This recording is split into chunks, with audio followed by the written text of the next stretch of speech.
Hello movie lovers, చాలా మంది ఇండస్ట్రీకి ఎంటర్ అవ్వాలని చెప్పి డ్రీమ్ చేస్తూ ఉంటారు. చాలా మందికి చాలా డ్రీమ్స్ ఉంటాయి, బట్ డ్రీమ్ చేసేసి ఉంటారు కొంతమంది. ఆయనని మీకు ఇంట్రొడ్యూస్ చేస్తాను. ఈ రోజు మనతో ఉన్నారు ఈ రోజు వినీత్ అడప గారు. సో హలో వినీత్ అడప గారు, థ్యాంక్స్ ఫర్ కమింగ్.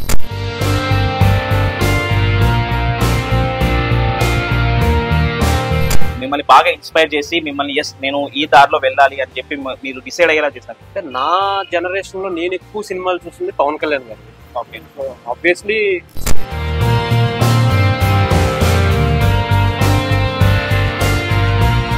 పెద్ద స్టార్ పాలిటిక్స్ లోకి వచ్చిన తర్వాత కూడా ఆయన ఇంతవరకు పెద్ద సక్సెస్ అవ్వలేదు. స్టార్ పేరు చెప్పట్లేదు కానీ చాలా పెద్ద హ్యూజ్ ఫాలోయింగ్ ఉంది.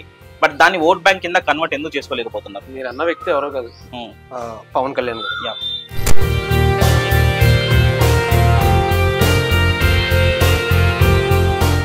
సెంట్రల్ పాలిటిక్స్ కానివ్వండి, స్టేట్ పాలిటిక్స్ కానివ్వండి, మూవీస్ ని బేస్ గా చూస్ చేసుకొని వాళ్ళ ప్రొపగండాని చూపిస్తున్నారు జనాల మీద. సో మీరేమనుకుంటున్నారు, ఈ మూవీస్ వల్ల జనాల మీద ఇంపాక్ట్ పడుతుందా? అంటే వాళ్ళ థాట్ ప్రాసెస్ మారే ఛాన్సెస్ ఉన్నాయా మూవీస్ వల్ల?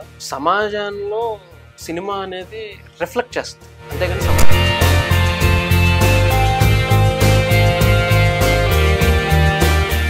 ఫిలిం ఇండస్ట్రీకి రాకపోయి ఉంటే మీరు సోషల్ యాక్టివిస్ట్ అవుతానని చెప్పారు కదా. సో సోషల్ యాక్టివిస్టే అవుదామని ఎందుకు అనుకున్నారు? పెద్ద పెద్ద చదువులు చదువుకొని సోషల్ యాక్టివిస్ట్ అవుతే సంపాదించకపోతే మన సొసైటీలో పేరే ఉండదు. మాది చిన్నప్పటి నుంచి కొద్దిగా political family.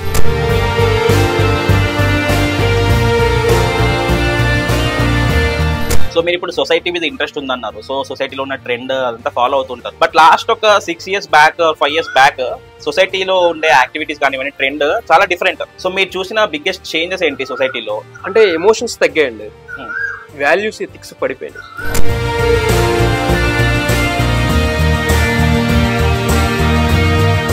One last word, future లో ఎవరైతే రాబోతున్నారో, ఇప్పుడు ఎవరైతే డ్రీమ్ చేస్తున్నారో వాళ్ళ కోసం ఒక 1 line లో మీరు ఏదైనా చెప్పాలనుకుంటే చెప్పండి.